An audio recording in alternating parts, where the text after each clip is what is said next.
नमस्कार दोस्तों, और हमारे साथ इस अद्भुत सफर पर आने के लिए आपका स्वागत है। आज हम एक ऐसे रहस्य से पर्दा उठाने जा रहे हैं जो सदियों से इतिहासकारों और वैज्ञानिकों को उलझाता रहा है। ईस्टर द्वीप का रहस्य।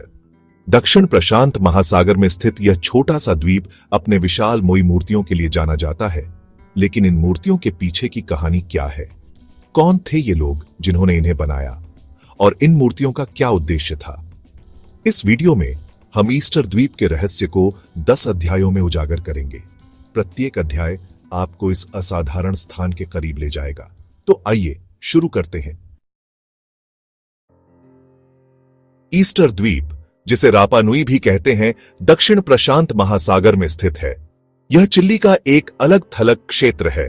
1722 में जैकब रोग्गेवेन ने इसे खोजा था।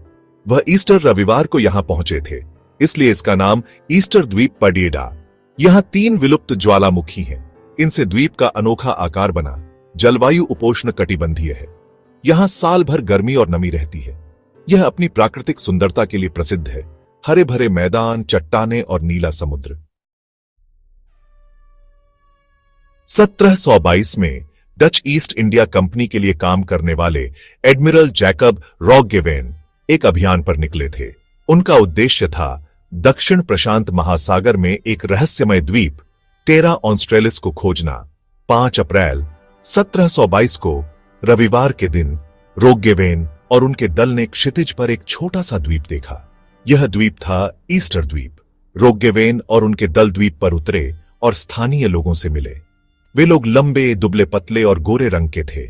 उनकी भाषा और संस्कृति यूरोपीय लोगों से बिल्कुल अलग थी। रोग्गेवेन और उनके दल ने द्वीप पर लगभग 1 सप्ताह बिताया। उन्होंने द्वीप का नक्शा बनाया, स्थानीय वनस्पतियों और जीवों का अध्ययन किया और स्थानीय लोगों के साथ व्यापार किया।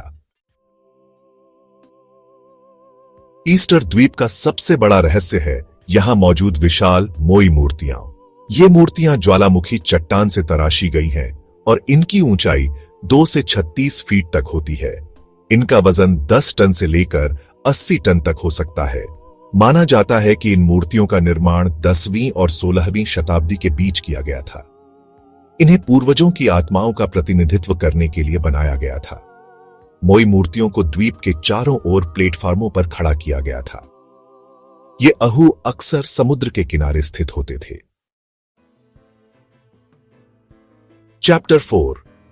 ईस्टर द्वीप के बारे में कई किंवदंतियां और मान्यताएं प्रचलित हैं।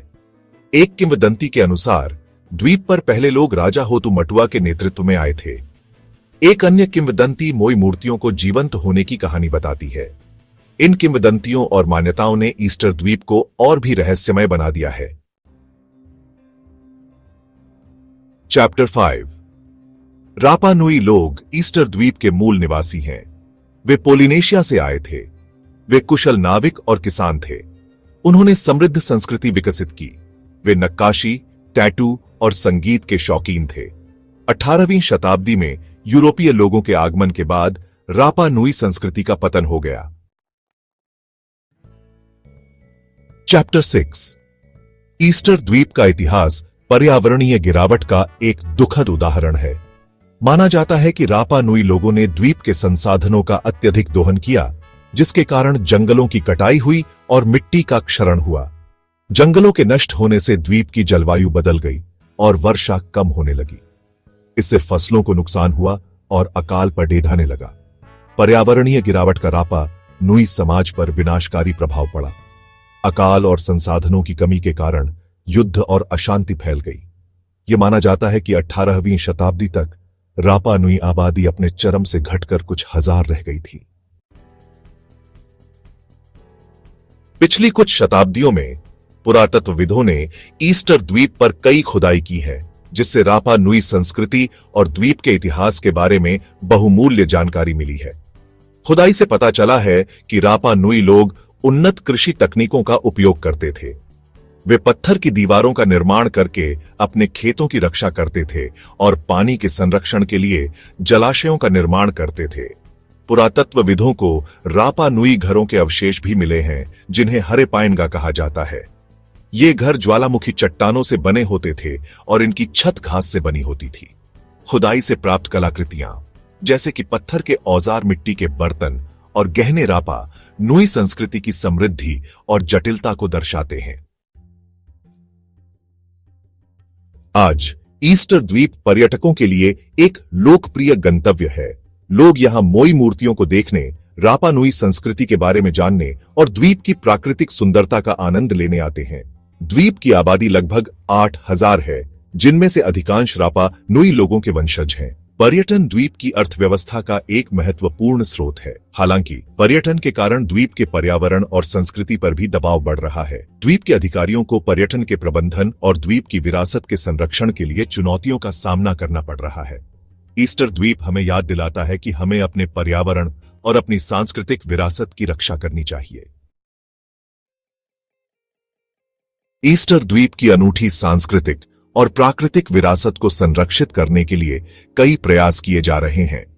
1995 में यूनेस्को ने ईस्टर द्वीप को विश्व धरोहर स्थल घोषित किया। इससे द्वीप को अंतर्राष्ट्रीय मान्यता मिली है और इसके संरक्षण के लिए धन और विशेषज्ञता प्राप्त करने में मदद मिली है। चिली सरकार और अंतर्राष्ट्रीय संगठन मोई मूर्तियों और अन्य पुरातात्विक स्थलों के संरक्षण के लिए काम कर रहे हैं।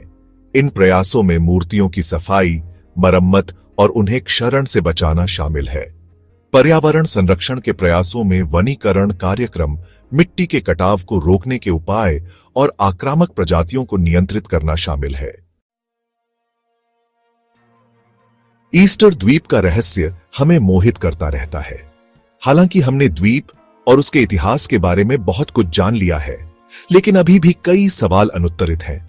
उदाहरण के लिए, हम अभी भी निश्चित रूप से नहीं जानते हैं कि रापा नुई लोगों ने मोई मूर्तियों का निर्माण क्यों किया या उन्होंने उन्हें इतनी दूर तक कैसे पहुंचाया। हमें रोंगो रोंगो लिपि को पूरी तरह से समझना बाकी है। ईस्टर द्वीप हमें याद दिलाता है कि हमारा ग्रह रहस्यों और अजूबों से भरा है। यह हमें मानव इतिहास की जटिलता और नाजुकता के बारे में भी सिखाता है। ईस्टर द्वीप की कहानी अभी खत्म नहीं हुई है। पुरातत्वविद और इतिहासकार आज भी इस रहस्यमय द्वीप के बारे में नई खोज कर रहे हैं। तो दोस्तों, यह थी ईस्टर द्वीप की कहानी, एक ऐसा द्वीप जो रहस्यों और अजूबों से भरा है। मुझे उम्मीद है कि आपको यह वीडियो पसंद आया होगा और आपने इससे कुछ नया सीखा होगा। अगर आपको यह वीडियो पसंद आया हो तो कृपया इसे लाइक करें, शेयर करें और हमारे चैनल को सब्सक्राइब करें। आपके सुझाव हमारे लिए महत्वपूर्ण हैं, तो कृपया नीचे कमेंट बॉक्स में अपनी प्रतिक्रिया जरूर दें। ईस्टर द्वीप और उसके रहस्यों के बारे में अधिक जानने के लिए आप हमारे द्वारा दिए गए लिंक्स पर जा सकते हैं। नमस्कार।